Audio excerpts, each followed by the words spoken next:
Hai, balik lagi di RWPP Plot. Hari ini kita akan melanjutkan cerita dari Kafka yang berjuang menjadi seorang defense corp, membasmi semua kaiju di muka bumi ini. Dalam anime berjudul Kaiju Number 8 episode kedua. Wibu.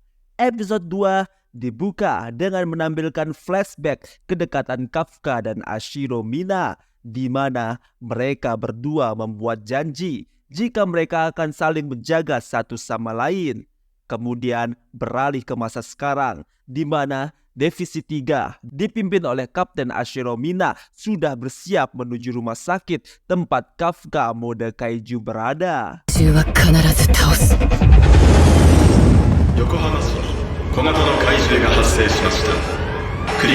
Suara peringatan telah dibunyikan di seluruh kota. Warga sekitar mulai bersembunyi.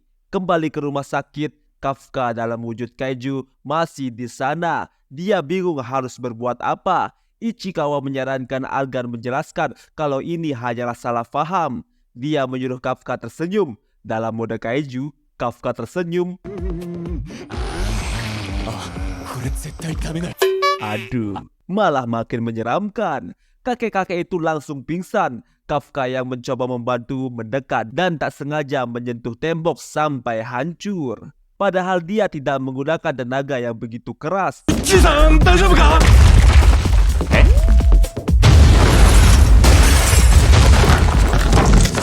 Hal itu membuat semua pasien keluar kamarnya. Sebelum keadaan semakin kacau, Kafka memutuskan untuk lari sebelum Defense Corp datang. Saat akan membuka jendela, karena dalam mode kaiju, Kafka tak sengaja menghancurkan bukan hanya jendela, tapi tembok-temboknya juga hancur. Bukannya heran, Kafka malah kegirangan karena punya kekuatan sebesar ini. Tak pikir lama, Kafka dan Ichikawa pun kabur. Saat dalam perjalanan kabur, Ichikawa belum percaya apa yang dia lihat. Dia masih ragu, apakah benar Kafka apakah dia seorang kaiju? Saat akan menanyakan langsung, begitu menengok ke belakang, wujud Kafka semakin aneh. Banyak monster muncul dari tubuhnya, bahkan lidahnya pun bisa menjadi monster dan memakan burung hidup-hidup.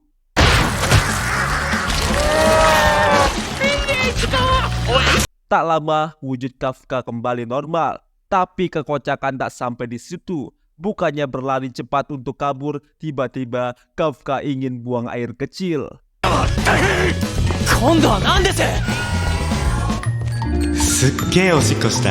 Karena sudah tidak tahan, Kafka akhirnya kencing. Tapi bukannya lewat jalur sewajarnya, air kencingnya malah muncul dari dadanya. Waduh.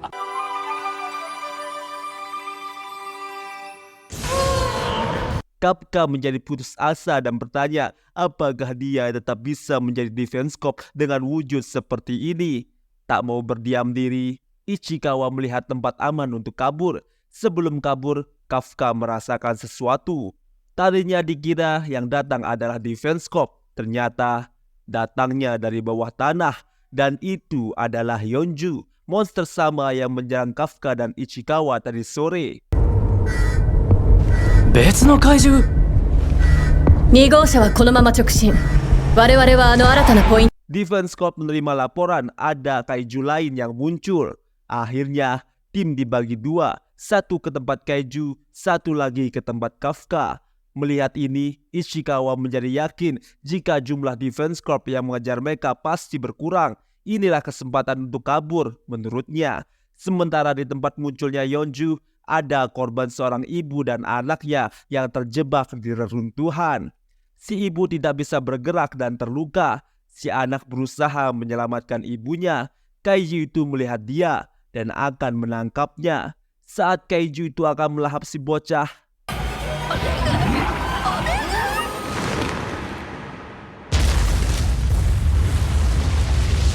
tiba-tiba pukulan keras dari Kafka membuat kaiju itu mental jauh. Ternyata Kafka memutuskan untuk menyelamatkan orang kali ini. Dia berusaha meminta si bocah tenang, tapi tahu sendiri kan, dia dalam wujud kaiju. Jadi sulit untuk tidak membuat orang takut. Tapi untungnya ada Ichikawa. Mereka menolong ibu dan anak itu dan membawanya ke tempat aman. Kaiju itu ternyata belum mati. Dia datang lagi, hendak menyerang. Kafka akhirnya mengumpulkan tenaganya pada tinjunya.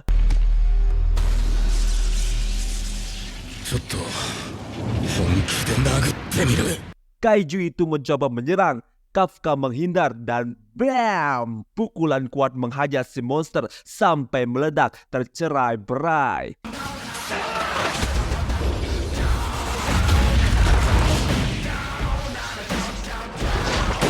Saking kuatnya, monster itu benar-benar hancur dan menciptakan hujan darah. Melihat itu, si bocah awalnya takut melihat Kafka, tapi Kafka bilang dia akan segera pergi. Saat melangkah pergi, si bocah mengucapkan terima kasih kepada Kafka. Kafka jadi teringat masa kecilnya bersama Ashiro Mina. Itu membangkitkan mimpinya untuk menjadi Defense Corps dan bisa bersanding setara dengan Ashiro Mina. Dan tiba-tiba Kafka berubah ke wujud manusianya dan mengatakan dia belum menyerah dengan mimpinya. Aduh, asik. Sesaat setelahnya, tim Defense Corps datang, dipimpin oleh Ashiro Mina, sampai di lokasi. Mereka terkejut dan bingung karena mereka hanya menemukan sisa kaiju yang sudah hancur. Saat Ashiro Mina bertanya kepada bocah yang masih di lokasi, bocah itu masih terlihat trauma. Tapi Ashiro meyakinkan si bocah agar tidak takut karena dia akan membasmi seluruh kaiju. Mendengar itu, si bocah meminta agar Ashiro berjanji untuk tidak melukai kaiju yang baik. Yang dimaksud si bocah tentu saja Kafka dalam wujud kaijunya, karena dia telah menyelamatkan ibunya. Dan mulai saat itulah wujud kaiju Kafka menjadi buronan Defense Corps dan diberi nama Kaiju Number 8. Kaiju 8号 Rupanya sudah 3 bulan semenjak kejadian Kafka menjadi kaiju. Ichikawa masih menyembunyikan rahasia itu dari teman-teman tempat kerjanya. Di pagi itu, Ichikawa dan Kafka mendapatkan surat. Rupanya itu surat pemberitahuan hasil seleksi masuk Defense Corps. Kafka selalu melakukannya setiap tahun dan setiap tahun pula dia gagal dan teman-temannya harus menghiburnya. 毎年カフカさんが受験してたからな。恒例行事。その後の残念会もな。 Saat membuka surat itu, ternyata Ichikawa berhasil lolos seleksi awal. Tapi belum tahu dengan isi surat Kafka apakah berhasil atau tidak. Saat ingin mengantar surat hasil seleksi kepada Kafka, Ichikawa mencoba untuk melihat hasilnya. Dan sepertinya kali ini Kafka berhasil lolos seleksi tahap pertama. Tapi kali ini sepertinya percobaan terakhir untuk Kafka karena faktor umur. Jadi teman-temannya berharap dia bisa berhasil sampai tes akhir. Setibanya di tempat Kafka, Ichikawa langsung memberitahu jika Kafka lolos seleksi pertama. Kafka pun menoleh tapi dalam wujud kaiju. Itu lantas membuat Ichikawa kesal. Matsde!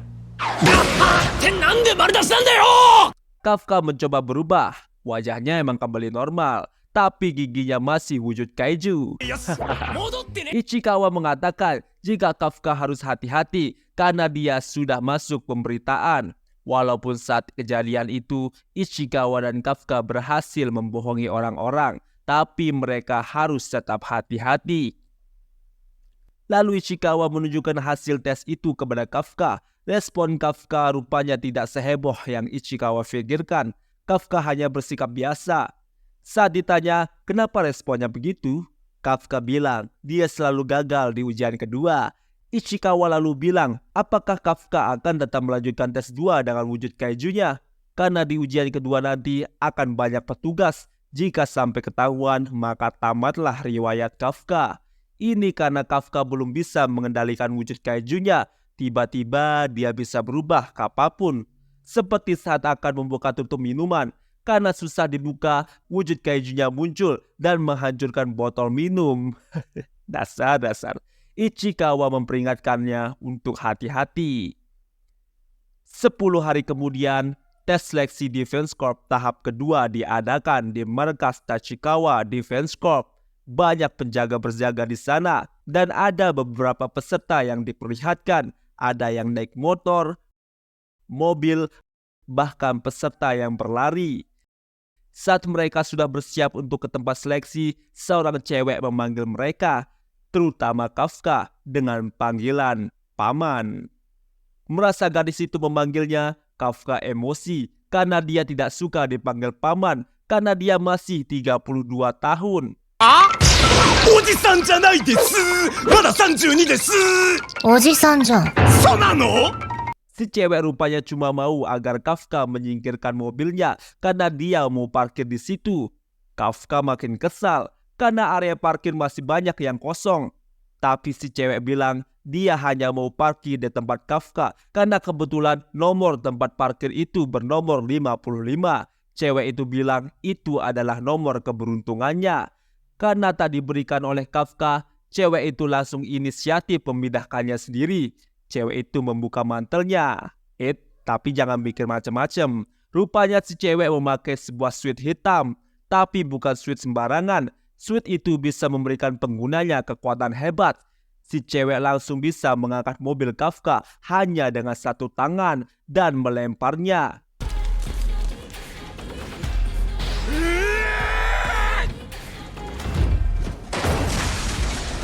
Ichikawa lalu bertanya, siapakah cewek ini sebenarnya? Cewek itu menjawab, dia adalah peserta nomor 2016.